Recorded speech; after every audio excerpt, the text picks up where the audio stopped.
చిత్ర విచిత్రంగా హత్యలు చేస్తూ తెలుగు స్టేట్స్లోనే రికార్డు క్రియేట్ చేస్తున్నారు. ఈ హత్యల్లో 95% మహిళలు తమ భర్తలను ప్రియులతో కలిసి చంపేస్తున్నారు. వారి జీవితాలను వారే నాశనం చేసుకుంటున్నారు. ఇక పల్నాడులో పెదకాకాని మండలం నమ్మూరు గ్రామంలో జరిగిన మహిళా హత్య మాత్రం 2024లోనే దారుణ ఘటన. ఈ హత్యకు కారణం ఓ మహిళ శృంగార యాత్ర, మరో వ్యక్తి కామ కోరిక. ఆమె అందానికి బానిసై దారుణంగా చంపించారు. సమాజం ఎటు వెళుతుందో తెలియని పరిస్థితి ఏర్పడింది. ఎవరు ఎలాంటి వారనేది చెప్పడం కష్టంగా మారింది. మంచి వాళ్లుగా కనిపించే వారే కసాయిలా మారుతున్నారు. దారి తప్పి తప్పుడు మార్గాల్లో వెళుతున్నారు. ఇక సమాజంలోని దారుణమైన ట్రెండ్కు సాక్ష్యం నంబూరు గ్రామానికి చెందిన షేక్ మల్లిక. ఈమెకు 10 ఏళ్ల క్రితం అదే గ్రామానికి చెందిన షేక్ అక్బర్తో పెళ్లి చేశారు పెద్దలు. వీరి సంసారం సాఫీగానే సాగింది. అయితే కొన్నేళ్ల తర్వాత షేక్ మల్లిక ప్రవర్తన మీద భర్తకు అనుమానం కలిగింది. ఆమె వేరే వ్యక్తితో అక్రమ బంధం పెట్టుకుందని అనుమానించాడు. దీంతో పద్ధతి మార్చుకోవాలని హెచ్చరించాడు. ఈ విషయంలో భర్తకు మల్లికకు గొడవలు పెరిగాయి. చివరకు ఆమె భర్తతో విడిపోయింది. కొన్నాళ్ల పాటు ఒంటరిగా ఉన్న మల్లిక తమ గ్రామానికి చెందిన ప్రేమ్ కుమార్ అనే యువకుడితో సఖ్యతగా మెలిగింది. వారిద్దరూ రహస్యంగా కలుసుకునేవారు. ఇక కొన్నాళ్లకి షేక్ మల్లిక తన ప్రియుడు ప్రేమ్ కుమార్ ను పెళ్లి కూడా చేసుకుంది. అయితే పని కోసం ప్రేమ్ కుమార్ గుంటూరు వెళ్ళాడు. అక్కడే మల్లికతో కలిసి జీవించడం మొదలుపెట్టాడు. అయితే ఓసారి బంగారం కొనేందుకు వెళ్ళగా అక్కడ షాపు యజమాని రెహమాన్తో ఆమెకు పరిచయం ఏర్పడింది. రెహమాన్తో 2-3 సార్లు పరిచయం ఏర్పడిన తర్వాత అతను ఫోన్ నంబర్ తీసుకున్నాడు. తరచూ ఫోన్ చేసేవాడు. ఆ తర్వాత ఇద్దరు అక్రమందం పెట్టుకున్నారు. అప్పటికే 2 పెళ్లిళ్లు చేసుకున్న మల్లిక బంగారు వ్యాపారి రెహమాన్తో రహస్యంగా అక్రమందం కొనసాగించింది. ఈ క్రమంలోనే భారీగానే బంగారం వ్యాపారి నుంచి డబ్బులు కూడా తీసుకుందట మల్లిక. అయితే మొదటి భర్తతో 2 పిల్లలు పుట్టిన తర్వాత సంతానం కలగకుండా ఆపరేషన్ చేయించుకుంది మల్లిక. దీంతో తనకు మళ్లీ సంతానం కావాలని భర్త ప్రేమ్ కుమార్తో చెప్పింది. అతను కూడా మనకంటూ సంతానం కావాలని అనుకున్నారు. అయితే పెంచుకునేందుకు ఎవరినైనా చూడమని తన ప్రియుడు రెహమాన్ని కోరింది మల్లిక. దీంతో ఆమె అందానికి బానిసైన రెహమాన్ సొంతంగా 5 లక్షలు ఖర్చు చేసి మరి తెలిసిన వారి ద్వారా ఓ పాపను తెచ్చి మల్లికకిచ్చాడు. నాటి నుంచి సొంత కూతురిలా పాపను పెంచుకోవడం మొదలు పెట్టారు. ఇక రహస్యంగా ఈ రెహమాన్ను భర్తకు తెలియకుండా కలిసేది మల్లిక. ఇలా ఇద్దరు అక్రమందాన్ని కొనసాగించడం మొదలు పెట్టారు. అయితే ఈ మల్లిక మీద విపరీతమైన వ్యామోహం పెంచుకున్నాడు బంగారం వ్యాపారి రెహమాన్. ఆమె మీద ఒత్తిడి చేస్తూ ఉండేవాడు. తరచూ కలుసుకునేందుకు మల్లికను ఒత్తిడి చేసేవాడు. ఆమె కూడా వీలైనప్పుడల్లా ప్రియుడితో కలిసి ఎంజాయ్ చేసేది. అయితే షేక్ మల్లిక భర్త ప్రేమ్ కుమార్లు మళ్లీ తమ గ్రామమైన నంబూరుకు తిరిగి వచ్చారు. అయితే తన సొంతూరుకు వచ్చిన తర్వాత ప్రియుడు రెహమాన్ దూరం పెట్టేసింది మల్లిక. దీంతో అతను తట్టుకోలేకపోయాడు. మల్లిక లేకుండా బ్రతకలేనంత స్థితికి వచ్చేశాడు. ఆమెతో సుఖం కోసం పరితపించిపోయాడు. కానీ మల్లిక మాత్రం పట్టించుకోలేదు. ఫోన్ చేసినా కూడా రిప్లై ఇవ్వలేదు. దీంతో రెహమాన్ ఆమె మీద కోపం పెంచుకున్నాడు. ఎందుకు తనను దూరం పెట్టిందనే విషయంపై నిఘా పెట్టాలనుకున్నాడు రెహమాన్. దీంతో ఓ మహిళకు బంగారం ఎరగా వేసి మల్లిక గురించి తెలుసుకోవడం మొదలు పెట్టాడు. మల్లికతో స్నేహంగా ఉన్న సదరు మహిళ అన్ని విషయాలను రెహమాన్కు చెబుతూ ఉండేది. ఈ సమయంలోనే గ్రామానికి చెందిన మరో యువకుడితో అక్రమందం పెట్టుకుందని తెలుసుకున్నాడు. దీంతో రెహమాన్ రగిలిపోయాడు. సదరు యువకుడితో అక్రమందం పెట్టుకోవడం వల్లే తనను పక్కన పెట్టిందని కక్ష కట్టేశాడు. తనతో భారీగా ఖర్చు పెట్టించి ఇప్పుడు మొహం చాటేసిందనే అక్కసు అతనిది. ఇక మల్లిక అప్పటికే 2 పెళ్లిళ్ళు 2 ప్రియుళ్ళు అన్నట్టుగా రెచ్చిపోవడం చేసింది. దారి తప్పిన మల్లిక కొత్త యువకుడితో సరికొత్త బంధం కొనసాగించిందని రెహమాన్ ఆమె గురించి వివరాలు సేకరించడం మొదలు పెట్టాడు.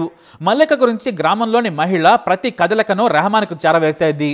దీంతో తనను కాదని వేరే వ్యక్తితో ఎంజాయ్ చేస్తుందని మల్లికను చంపేయాలనుకున్నాడు. ఇందుకోసం 2 వ్యక్తులకు సుపారీ ఇచ్చాడు రెహమాన్. ఆ సదరు 2 వ్యక్తులు గ్రామానికి వచ్చారు. ఒంటరిగా మల్లిక ఉన్న సమయంలో ముసుగులు ధరించి ఆమె గొంతు నిలిమి హత్య చేశారు.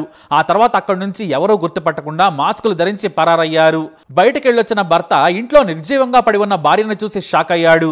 దీంతో పోలీసులకు సమాచారం ఇవ్వగా అనుమానాస్పద మృతిగా కేసు నమోదు చేసి విచారణ చేశారు. మల్లిక ఫోన్ను గ్రామంలోని ఇతరులు ఇచ్చిన సమాచారం మేరకు విచారణ చేయగా గుంటూరులోని బంగారు వ్యాపారి హ్యాండ్ బయటకు వచ్చింది. అతన్ని అదుపులోకి తీసుకుని పోలీసులు విచారణ చేస్తున్నారు. అయితే హత్య చేసిన 2 పరారీలో ఉండడంతో వారి కోసం గాలింపు చర్యలు చేపట్టారు పోలీసులు. 2తో పెళ్లి, 2వ పెళ్లి తర్వాత మరో ప్రియుడు, ఆ ప్రియుడు తర్వాత మరో ప్రియుడు, ఇలా మల్లిక చేసిన తప్పిదం ఏకంగా ఆమె ప్రాణాలు తీసింది. రెహమాన్ వదిలేస్తే పట్టించుకోడని ఆమె భావించింది.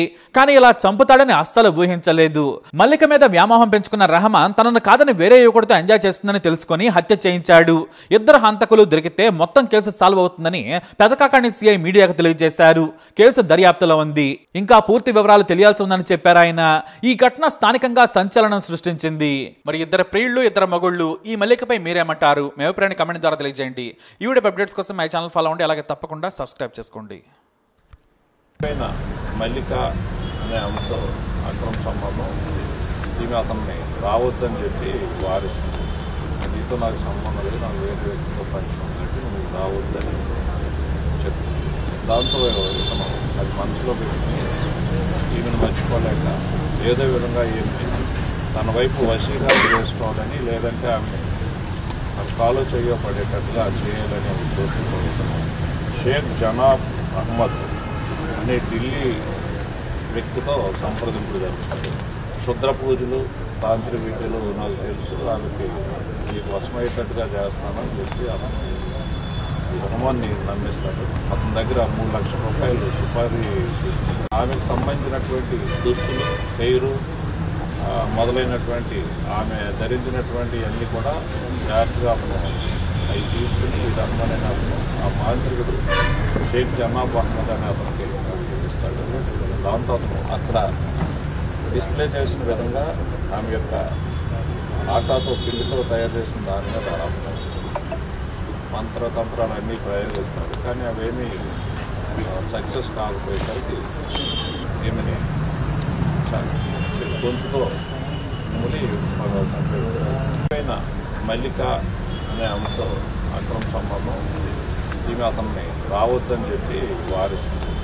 నీతో నాకు సంబంధం లేదు, నాకు వేరే వ్యక్తితో పరిచయం కాబట్టి నువ్వు రావద్దని చెప్తుంది. దాంతో ఇతను అది మనసులో పెట్టుకుని ఈమెను మర్చిపోలేక ఏదో విధంగా ఈమె తన వైపు వశీగా చేసుకోవాలని, లేదంటే ఆమె కాలో చెయ్యో పడేటట్టుగా చేయాలనే ఉద్దేశంతో ఇతను షేక్ జనాబ్ అహ్మద్ అనే ఢిల్లీ వ్యక్తితో సంప్రదింపులు జరుపుతాడు. క్షుద్ర పూజలు, తాంత్రిక విద్యలు నాకు తెలుసు, ఆమెకి నీకు వశమయ్యేటట్టుగా చేస్తానని చెప్పి అతను ఈ హనుమాన్ని నమ్మిస్తాడు. అతని దగ్గర 3 లక్షల రూపాయలు సుపారీ తీసుకుంటాడు. ఆమెకు సంబంధించినటువంటి దుస్తులు, పేరు మొదలైనటువంటి ఆమె ధరించినటువంటి అన్నీ కూడా జాగ్రత్తగా అతను అవి తీసుకుని ఈ హనుమాన్ అనే అతను ఆ మాంత్రికుడు షేక్ జనాబ్ అహ్మద్ అనే అతనికి ఇస్తాడు. దాంతో అతను అక్కడ డిస్ప్లే చేసిన విధంగా ఆమె యొక్క ఆటాతో పిండితో తయారు చేసిన దాని మీద మంత్రతంత్రాలు అన్నీ ప్రయోగిస్తారు. కానీ అవేమీ సక్సెస్ కాకపోయేసరికి ఏమని గొంతుతో ములి పైన మల్లిక అనే ఆమెతో అక్రమ సంబంధం. ఈమె అతన్ని రావద్దని చెప్పి వారిస్తుంది. నీతో నాకు సంబంధం లేదు, నాకు వేరే వ్యక్తితో పరిచయం కాబట్టి నువ్వు రావద్దని చెప్తుంది. దాంతో ఇతను అది మనసులో పెట్టుకుని ఈమెను మర్చిపోలేక ఏదో విధంగా ఈమె తన వైపు వశీగా చేసుకోవాలని, లేదంటే ఆమె కాలో చెయ్యో పడేటట్టుగా చేయాలనే ఉద్దేశంతో ఇతను షేక్ జనాబ్ అహ్మద్ అనే ఢిల్లీ